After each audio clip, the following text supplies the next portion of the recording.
Jeremiah, what can you tell us about the screenplay and your work with Daniel Kitrosser? Dan and I went to high school together.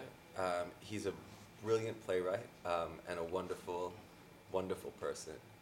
And when I read the book, I knew that Dan was going to be a great collaborator in making the screenplay a reality. Justin didn't want to work on the screenplay. He had written the book, and he wanted to let somebody else do it. And so Dan and I used to go to his apartment 3 times a week, and we started by just putting down the book into screenplay format.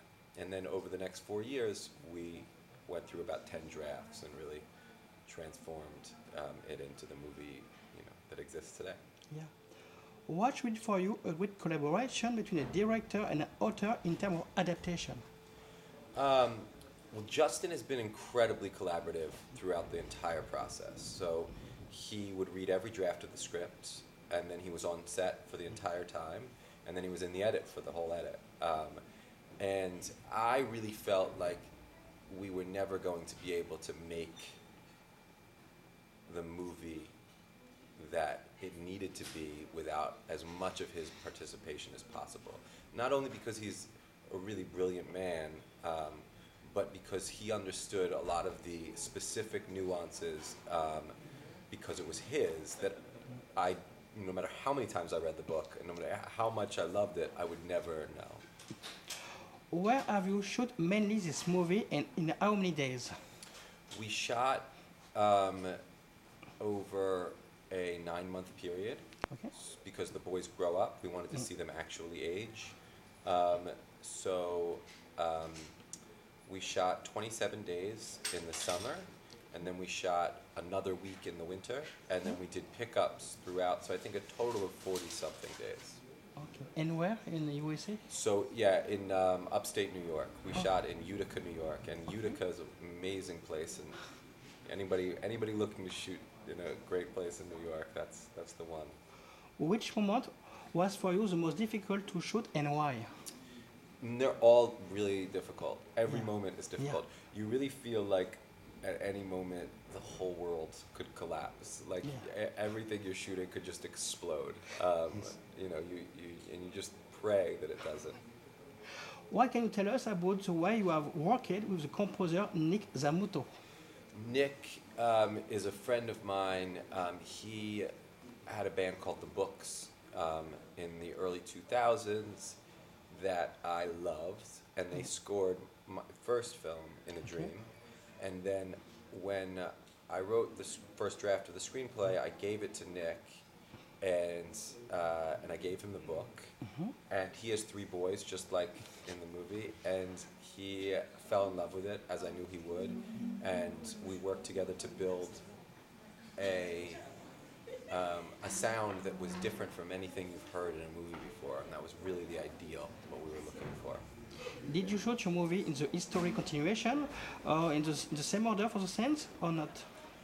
We tried to do it, yes, as much as possible. Not always, but I would say 90% of the time we shot in order. What can you tell us about your cast? The boys? Yes, the boys, of course. The 3 boys.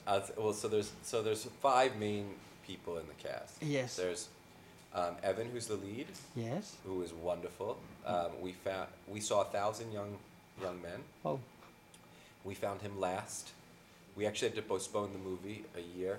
He has that quality. He's a dreamer and a beautiful actor. We found Josiah. He was in the 200s, and he just lit up the screen. He beat me up when he first came in. And then we found Isaiah in the middle, and he really is that kind of wise older brother. He has that quality. And then Raúl we found shortly after finding Isaiah, and we had seen his work before, Justin and I, and he came in and did an audition, and he was amazing. And then Sheila we found a year after that. She's mostly known here for Girl Walks Home Alone at Night.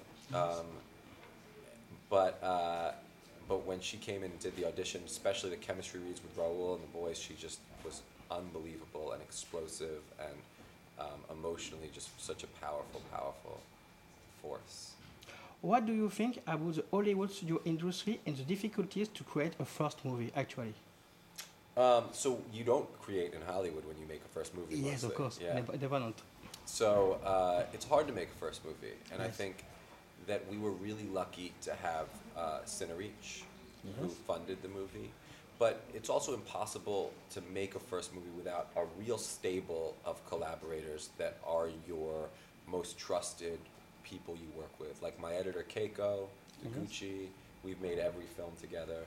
Jeremy Yakis and Christina King, my producers, you know, they have made all these movies with me, and I've known them for 10 years. And then, you know, and then Andrew and Paul and everybody at Cinereach embracing this kind of dangerous, crazy cinema is a very rare and very lucky thing that we're really privileged to be part of. Yeah. Do you have some French actors that you would like to work with? Oh yeah. All Which of one? them. I've been obsessed with this TV show called Call My Agent. I think here it's called 10%. Yes, good French series, yeah. And I love watching all these French actors who I see in movies over and over again. I love watching them come on the show as real people, and like Cécile de France, or I think Isabelle Huppert is going to be on the new season. Yeah. It's beautiful for me to see. I would love. I mean, there's so many wonderful French actors. I'd really love to make a movie in France one day. What kind of advice could you give to someone who would like to direct a first movie? I would say put your blinders on. Yes. and dive in. You have to dive in, and just keep working until you get to a place where you feel satisfied. That's the most important thing, that you feel satisfied. What are your current projects? I'm working on another film with Dan Katroser and Justin. And Justin and I are working on a television show, and I'm working on another TV show with a friend, Matt. And then we have a production company, Jeremy Yakis and I, with 5 other directors, called Public Record. And we make commercials, and we make documentaries, and so that's always moving and working. Have you a little word to finish to say to your French audience, and to Deauville, for example? I mean, I feel just so honored and excited to be part of this history of American movies in France. And like I said in my introduction yesterday, I fell in love with many American movies in Paris, going to Rue des Écoles and going to the theaters like Grand Action and Action École, seeing Hitchcock films that I'd never seen before, and Manelli films that I'd never seen before, and it was really an incredible education for me. Did you see some movies in competition? I haven't seen any movies in competition yet because I've only been here for a little bit, and I have a 3-year-old son. Yeah, and did you see a good American movie recently? Good American movie recently? Yeah, I get to see a lot of. I have to be honest with you. I get to see a lot of my movies on the plane. Because I have this child, and so I don't get to go out to the movies as much. So I saw a funny comedy called Blockers on the plane that I thought was just really great. And then I saw there's wonderful movies here that that I'd seen before, like Night Comes On and Nancy, that are just great movies that I really love. Yesterday I made an interview with the cast of Night Commons. Oh, you did? Yeah. Oh, nice. She's a director. She said to me she had 3 children. Yes. Yeah. It was great. Thank you very much. Have a good day. Bye.